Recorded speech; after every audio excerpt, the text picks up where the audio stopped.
Si ustedes bien recuerdan, en la primera parte terminamos con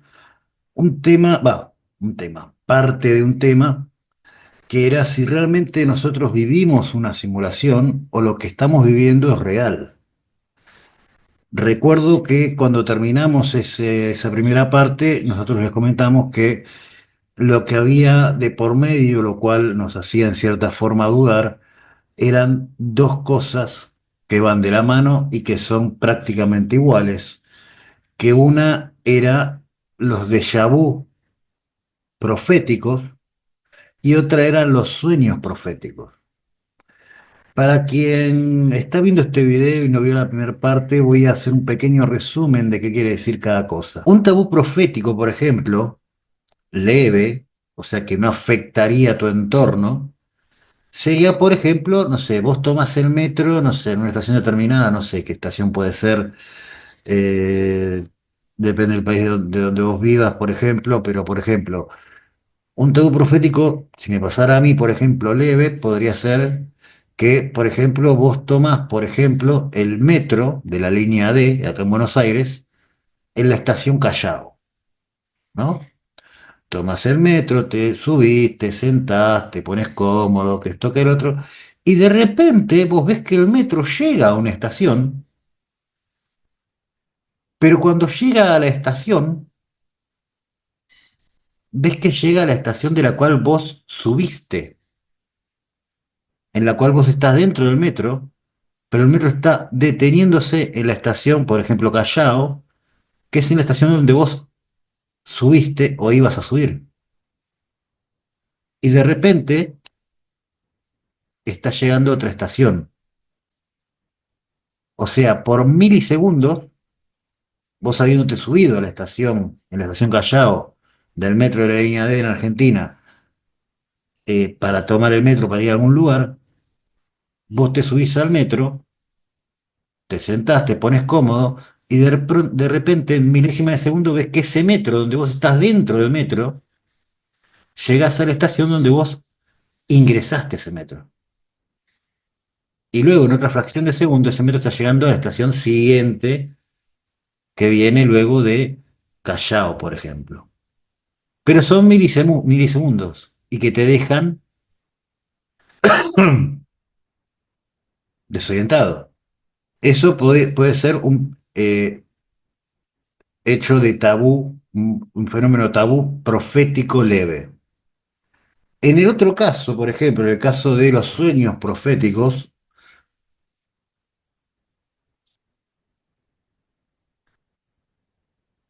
en el caso de los sueños proféticos, pasa, digamos, prácticamente lo mismo con la diferencia que vos estás durmiendo. Con la diferencia que vos estás durmiendo, estás descansando, estás soñando, y de pronto en el sueño vos te ves en una situación en la cual podés asociar en un principio con una pesadilla, pero luego esa pesadilla se vuelve real. Por ejemplo, podés estar descansando, durmiendo, y quizás, por ejemplo, tu hermano te va a pedir dentro de 2 o 3 días el auto prestado para, no sé, ir a un recital de algún artista, que esto, que el otro, y vos 3 días antes de ese día soñás que tu hermano te pidió, por ejemplo, el auto prestado para ir a ver un recital de, no sé, por decir algo, Iron Maiden, ponele, pero vos ves que en ese sueño tu hermano va con el auto, o sea, te pide prestado el auto, vos le das el auto. Él se va con unos amigos, obviamente, dentro del auto. Le decís a él, obviamente, que si va a tomar alcohol no tome, por obviamente obvias razones. Él, por ejemplo, ponele que no toma alcohol, no va a tomar alcohol ese día, pasa a buscar unos amigos, unas amigas con tu auto, va al recital de Iron Maiden, y de pronto vos ves en el sueño que él, volviendo del recital de Iron Maiden, lo chocan, se le chocan tu auto a él, sin él tener la culpa. Y en el sueño, vos ves que el sueño hace mucho énfasis en la zona del choque del auto. Vos decís, bueno, fue una pesadilla por los nervios de prestarle el auto a mi hermano, que esto que lo otro.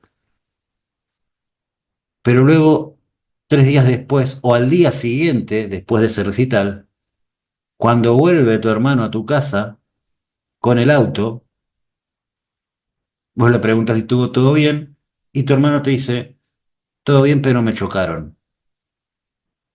Y vos le decís, para, ¿te chocaron en tal lugar? Y tu hermano se queda pasmado diciendo, sí, me chocaron en tal lugar, ¿cómo sabes? Y vos ahí le decís, que puede tu hermano no creerte, pero vos ahí le decís, no, es que yo 3 días antes de prestarte el auto, yo tuve un sueño en el cual vos volvías del recital de Iron Maiden y un auto de repente, de la nada, del lado, por ejemplo, por decirte algo, de tu lado izquierdo, salió de la nada y te chocó en la parte frontal lateral de izquierda del auto y te dejó el auto así. Y pasa que justamente al día siguiente que vuelve del recital, pasa lo que vos soñaste. Y vos no te lo podés explicar, aunque ya supieras que iba a pasar, no te lo podés explicar por qué Quinoto te tuvo que pasar de que tuviste que soñar 3 días antes, por lo general son 3 días antes o 4, pero tuviste que soñar que 3 días antes tu hermano iba a y te iba a pedir el prestado del auto, le iban a chocar el auto y le iban a chocar el auto en tal lugar y vos acordarte de ese lugar y cuando le pasara en la vida real a tu hermano iba a ser en ese lugar, en ese lugar. Y ni vos, ni tu hermano, ni nadie se lo explica.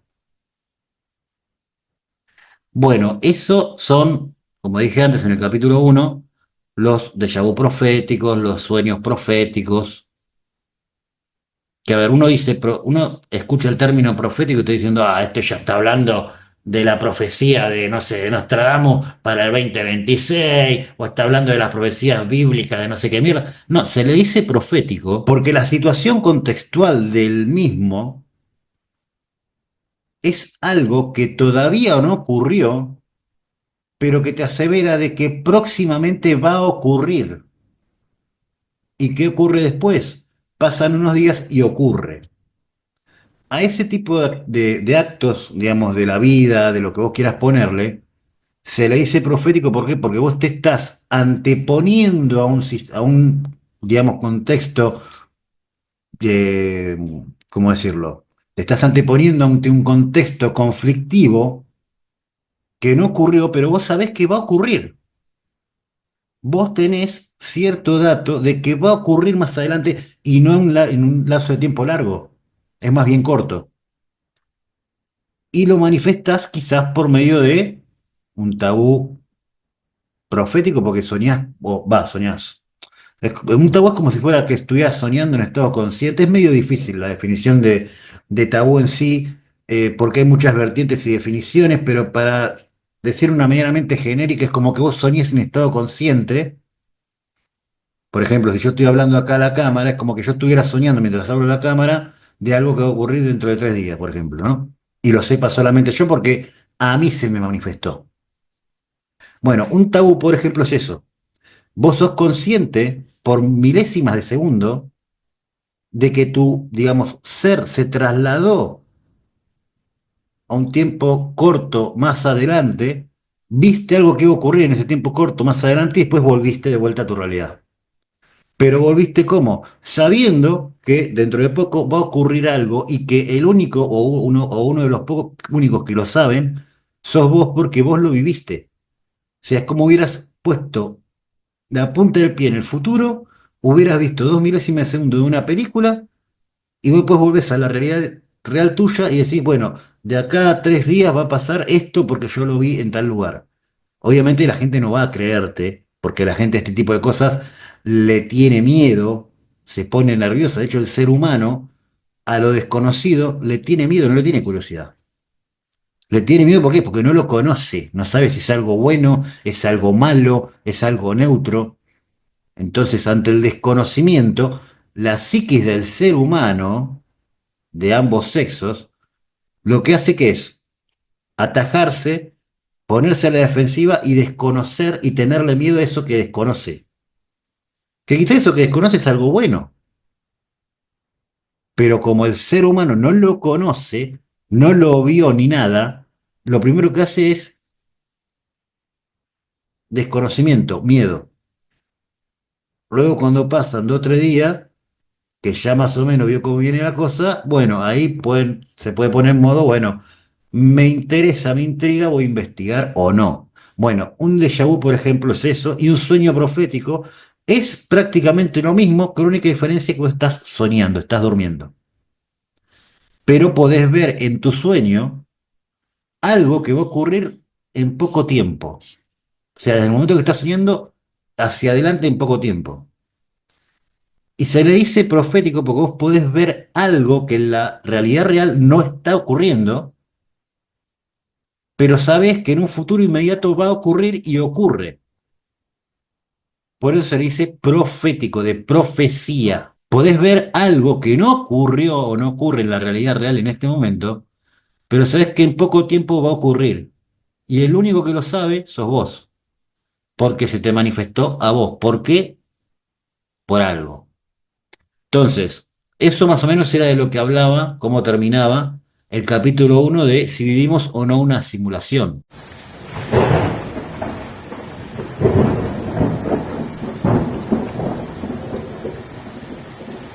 Otros casos o otros ítems que pueden darte a entender que vivís o no una simulación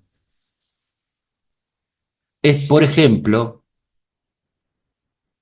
que de esto creo que hay varios videos en la plataforma YouTube, en canales así de misterio y todo eso, los famosos viajeros en el tiempo. Calculo que más de uno debe haber visto algún video en algún canal de terror, misterio, lo que sea, que en algún momento habló de viajero en el tiempo. Un viajero en el tiempo que era del año tal y que vino a este año tal y que el tipo cuando venía del año tal vivía en un país tal que en el año tal de ahora no existe ese país. Pero el tipo tiene un pasaporte con un sellado de el país de donde salió esa persona y que llegó, digamos, al mismo lugar, pero ese lugar ya no se llama como se llama en el pasaporte, se llama de otra manera. O es un país lindero con un país del cual vivía esta persona, y que en la realidad ese país lindero ya no existe porque ese país lindero era parte del país, por ejemplo, en el cual llega este viajero del tiempo. O quizás ese país donde llega el viajero del tiempo nunca existió en la realidad real de ahora donde estás vos. Pero en la realidad del chabón sí. Y quizás en la realidad el chabón sigue existiendo. Bueno, esos famosos viajes en el tiempo, hay muchos que, digamos, lo cuestionan con el sentido de decir, no, es una conspiración, no, es una trama eh, fantástica de terror para generar gente que venga, que se quede mirando, que esto, que el otro. Ahora, ocurre algo que es lo mismo que ocurre en el capítulo uno que yo les comentaba antes. No hay nadie que pueda refutar de manera real ese supuesto viajero del tiempo. ¿Por qué? Porque no existen datos comprobables y actuales para refutar a esa persona. Es la palabra de esa persona contra la palabra de la persona actual. Entonces ninguno de los dos va a poder refutarse nada, por ende no hay respuesta, por ende el misterio está servido. Y como digo siempre, el común de la gente, la sociedad mundial, ante lo desconocido, ¿qué hace? Le teme, por ende lo niega o se aparta. Por eso hay relatos de viajeros en el tiempo cuya trama del mismo es una en la cual ya de por sí el viajero del tiempo está excluido de esa sociedad y tras la cual es culpable de algo que nadie sabe qué es, pero es culpable y lo indagan a diestra y siniestra, un poco más haciéndole un juicio a viva voz, y de repente el tipo desaparece, o tipa, depende del caso. Ahora, ¿qué pasaría si en realidad ese viajero del tiempo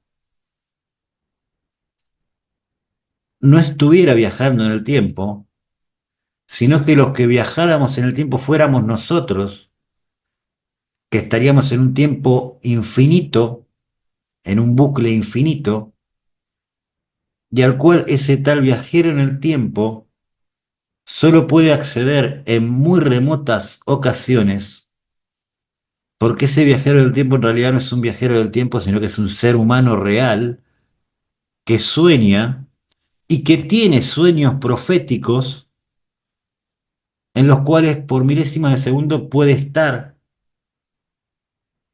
en ese tiempo en el cual nosotros estamos eternamente en un bucle girando. O sea, tranquilamente nosotros podemos ser viajeros en el tiempo por tener esos, por ejemplo, sueños proféticos, que ingresamos por milésima de segundo en un mundo paralelo, vemos algo que en el mundo nuestro no ocurre, pero sabemos que va a ocurrir en poco tiempo.